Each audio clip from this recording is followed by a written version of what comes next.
ہمارے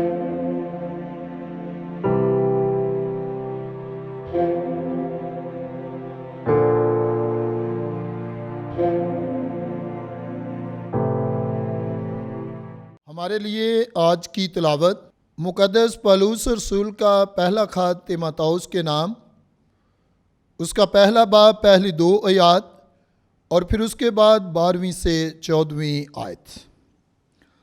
پولس کی جانب سے جو ہمارے بچانے والے خدا اور ہمارے آسرا مسیح یسوع کے حکم سے مسیح یسوع کا رسول ہے، تیموتھوس کے نام جو ایمان کے لحاظ سے میرا سچا فرزند ہے، فضل اور رحم اور سلامتی خدا باپ اور ہمارے خداوند یسوع مسیح کی طرف سے تجھے حاصل ہوتی رہے۔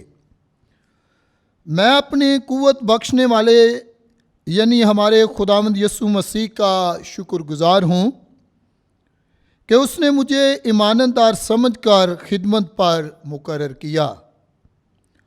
حالانکہ میں پہلے کفر گو، عذار رساں اور ظالم تھا، لیکن مجھ پر رحم اس واسطے ہوا کہ میں نے جو کچھ کیا ایمان نہ ہونے کی حالت میں جہالت سے کیا، اور ہمارے خداوند کا فضل اس ایمان اور پیار کے ساتھ جو مسیح یسوع میں ہے بہت زیادہ ہوا۔ پاک کلام کے پڑھے اور سنے جانے پر خدا کی برکت ہو۔ خدا کا شکر ہو۔